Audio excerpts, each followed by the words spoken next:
ipinatawag din or isabpina or pinasabpina na din mga kababayan, no? Ni Ma'am Dinah Jane Hilo po, ipinasabpina na din ng Kongreso or ng House of Representatives ang COA at ang BIR. So, gaano ba katotoo yan, Ken? So, ito, tignan natin ha. Kasi dito mga kababayan, may nakuha po akong kopya kanina na ito, COA. Ito po, klarong-klaro mga kababayan, sa Abante News Online po yan ha. Ayan, Abante News Online. Ito po yung kopya ng COA. No? COA copy po yan na ipinasabpina po, no, ng House of Representative ang COA, na kung saan, ito po, tignan, record ng Commission on Audit or COA sa confidential fund ni Vice President Sara Duterte na pinasabpina ng House Justice Committee. Naku, patay ka din na. Ito na yung COA na. Kung naalala ninyo, sabi nga ni Amy, basahin ko lang ha mga kababayan. Nakasaad dito, you are likewise informed that you have the right to be accompanied by legal counsel during the proceedings. However, such counsel shall be limited to an advisory rule and shall not be permitted to speak or otherwise participate in the proceeding. Should you require a conference with a representative of the committee prior to the date of the submission, please communicate with Attorney Maria Bibian Banayad, OIC Committee Secretary, Committee on Justice. Third floor, Ramon V.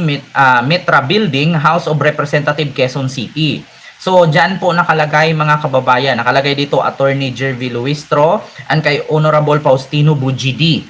So, ayan po mga kababayan. Kopya po yan ng sabpina ng Commission on Audit. No? Ipinasabpina na po para mag-present po sila doon. Ito, sabpina ad testificandum et docesticum. Di ba? Ang galing talaga ni ni Jinky Luistro. Mga ganitong mga Latin, no? Ito, sabpina ad testificandum et docesticum. Di ba? Ang galing, ha?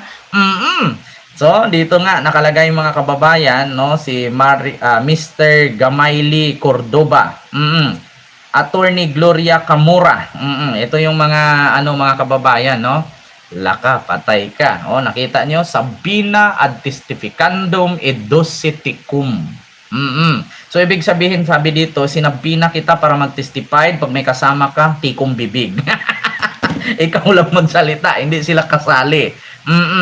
Pag may kasama ka, itikom ang bibig.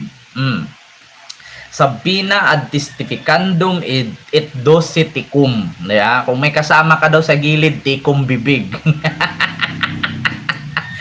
Klarong-klaro yan mga kababayan. May sabpina na ang COA. So ngayon mga kababayan, speaking of COA, ang sabi kasi ng mga DDS, pinakalat nila na cleared na daw si Sara sa COA. Kung cleared si Sara sa COA, bakit sinabpina? Ito mga DDS, pakisagot. Kung cleared na si Sara sa COA, bakit sinabpina pa ang COA? So bakit? Ito po mga kababayan. Evidence. Pumunta po ang isa sa mga supporters ng Kakamping sa COA at ito po'y nagtanong kung cleared na ba si Sara sa COA. Ito po si Patty Bao. Pakinggan ninyo ha. Tatandaan niyo pumunta kami sa COA at nagtanong kung cleared na ba talaga si Sara. Finally, they answered. Ang sagot nila, hindi cleared si Sara pending resolution. Ayan. Tatandaan niyo pumunta kami sa COA at nagtanong kung cleared na ba talaga si Sara. Finally, they answered. Ang sagot nila, hindi cleared si Sara pending resolution. Diba? Mga DDS, alam nyo na. Mismong si Patty Bao pumunta sa COA at nagtanong kung cleared na ba si Sara. Ang sabi ng COA, hindi cleared si Sara kasi marami siyang pending resolution. Ito pa, bukod kay Patty Bao, ito muna tayo, kay Amy Marcos. Ito, Amy Marcos. Ito ha, mga kababayan. Pakinggan Kaso Sara, no?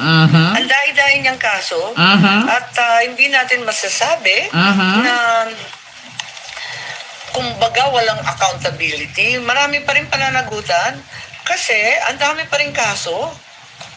nakita naman ninyo sa COA, sangkatutak pa ang kaso sa COA, disallowance regarding the confidential funds, nakatenga pa rin yan, on appeal before COA Commission. May 3 petisyon tungkol sa confidential funds Ayan. sa Supreme Court. Ayan. So tuloy-tuloy pa rin yan. Tapos may COA proceeding sa 2023 confidential funds about... So, ibig sabihin nga, totoo yung sinabi ni Patty Bao na may COA pending resolution pa si Sayad. Kasi mismo si Aimee yan din ang sinabi. So, anong papaniwalaan natin na yun, mga DDS? Kayo o itong mga nag-imbestiga? Si Aimee, huwag niyong sabihin na si Aimee fake news.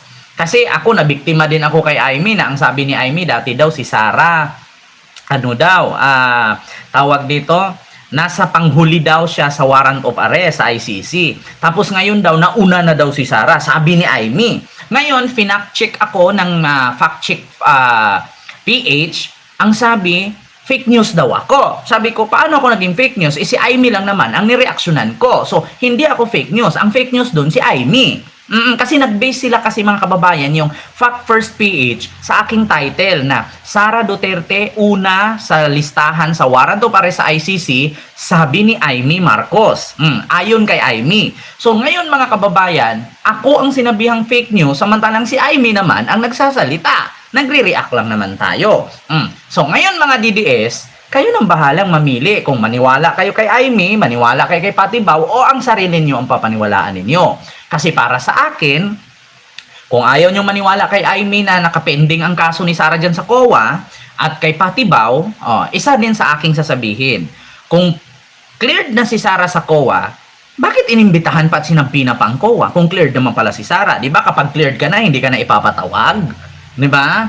So kung cleared na si Sara sa COA, hindi na dapat ang COA ipapasampina. Pero bakit may sampina ang COA? 'Di ba? Yan ang tanong ngayon mga DDS. Paano ninyo pa sinungalingan? Sabi nyo nga may stage 4 cancer si PBBM. Tapos nung ipinakita na okay naman, wala namang sakit, sasabihin nyo na ipalabas nyo na naman yung video na buhay daw si Enrile. O 'di ba? May pinakalat sila ngayon mga kababayan na pinalabas daw ng palasyo si PBBM ay okay, malakas. Tapos meron silang ipinalabas na video tapos nilagyan nilang date no na bakit daw si Enrile buhay pa. Kinat nila yung video tapos dinugtong nila nung umupo si PBBM tapos hinila ni Enrile yung upuan kasi uupo daw si PBBM. Meron silang pinalabas ngayon na nilinlang daw ang taong bayan. Diyos ko naman. Tapos yung mga kaibigan ko sa Facebook ng mga DDS, todo sabi, wow, nilinlang nila yun pa namang mga taong kilala kong yun, mga bobo yun noon na nakakasama ko pa. OVP, pati na rin ang DepEd. So, hindi kumbaga makakaligtas kung may anomalya man. Talagang maimbestigahan to ng todo-todo. Di ba? Meron pang DOJ criminal complaint. Tapos meron pang, di ba ito yung grave threat, inciting to sedition, chinecheck ko Kasi yung iba sinasabi, makakaligtas, makakalusot. Hindi naman, wala naman lusutan. Alam naman natin ang ending ng impeachment, di ba? Magpipila pa rin ang kaso. Ang totoo, may kaso na So para sa inyo, yun ang mas tamang step or... Well, sa ngayon, unless mag-umpisa na naman ang panibagong impeachment. Di ba? Si Aimee mismo ang nagsabi, unless kung mag-umpisa na naman ang panibagong impeachment. So mabubuhay talaga ito, no? So talagang maimbestigahan ng todo-todo. Wala namang lusutan 'di ba? Wala namang yan kasi alam naman daw sa batas. Alam nyo na, sabi ni Aimee, mga DDS, ayos-ayusin ninyo yung pagpi-fake news ninyo para mapaniwala ninyo yung kapwa ninyo bobong DDS. Kasi kapag hindi nyo mapaniwala yan, mapagalitan kayo. Alam nyo pa naman, 50,000 pa naman kayo. 50,000 per paninira. Mapagalitan kayo niya ng organizer ninyo. Bukod dyan, mga kababayan, dito tayo sa BIR. Patay ka diha. Bukod sa COA, mga kababayan, eto na. Ito, House Subpoena COA over BP Duterte funds flags Mary Grace Piatos. Yun yung COA about sa Mary Grace Piatos. So ito naman, dito tayo sa House Panel Subpoena. Ito. Sa News 5 to mga kababayan. News 5. Ito nakalagay. House Panel Subpoenas BIR Chief for BP Sara tax record. Nako, eto na nga mga kababayan. Ang tanong, nagbabayad ba ng tax si Sara? Nagbabayad ba sila ng tax? Nako, nag-issue ang House Committee on Justice ng subpoena sa Bureau of Internal Revenue o BIR para sa tax record ni na Vice President Sara Duterte at asawa niyang si Mans Carpio. Ipinasumiti rin ang halos 2 dekadang tax return bilang bahagi ng gumugulong na impeachment proceedings ng bise.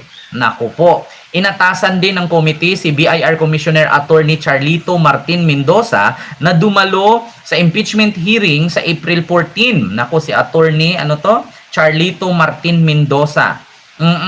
Hala ka, patay ka din ha. So nakalagay dito mga kababayan, ayan po yung subpoena ni Sara. Oo, na galing po yan sa House Committee on Justice na ipinaano ang BIR. Ito po nakalagay dito mga kababayan. Carpio lawyers, formerly Carpio Duterte for the years 2007 onwards. 888 Bistro, ayan, for the year 2001 onwards. At Kali 88 Food Corporation. Ito pala mga kababayan, mga negosyo ito ng asawa ni Sara. Ito po mga negosyo ng asawa ni Sara mga kababayan. Pasensya po kayo, medyo malabo, basahin ko na lang. Nakalagay dito Carpio Lawyers, formerly Carpio Duterte. So ito yung law firm nila, no? For year 2007 onwards. Tapos 888 Bistro, for the year 2001 onward, no? 2021 pala. O may tinayo sila na 888 Bistro ng 2021 onwards. Tapos Kali 88 Food Corporation for the year 2021 onwards. Madayaw Fresheries Corporation for year 2021 onward. Ang dami nilang tinayong business. 2021, 888 Bistro. 2021, Kali 88 Food. Tapos Madayaw Fisheries, 2021 rin. Tapos Mati City Ice Plant and Cold Storage of 2023 onwards. Amyanan Shores Incorporation, 2023. Geometry Security Investigation Agency, 2023. At Cablito 88 Shipping Marine Services Incorporation 2024. So ang dami palang business ng asawa ni Sara. Hindi kay Sara ha, sa asawa niya. Pero bago lang tinayo, 2021, tatlong 2021, tatlong 2023 at isang 2024. So ngayon lang pala to, nung umpisang naging Vice President si Sara, tsaka sila nagtayo ng business. No? You are likewise informed that you have right to be accompanied by the legal counsel. So ito po mga kababayan. Ito ang kanilang business. 1, 2, 3, 4, 5, 6, 7, 8. 8 business na itinayo lang noong 2021. So 1, 2, 3, 4 na 2021. Tatlong 2021 at saka tatlong 2023 at isang 2024. Aba ang aga ni Ken. Oo, Ma'am G. Divina. So yun po ang kanilang business na hinahanapan ngayon kung nagbayad ba talaga sila ng tax. Kasi ito po inano sa BIR. So may business ang asawa. Mga kababayan. Hindi siya. Asawa lang niya. Pero sa bagay, mag-asawa naman sila. So covered na siya doon. So madadawit nga. Naku, mahirap. So yun po yun mga kababayan. So bukod dyan mga kababayan,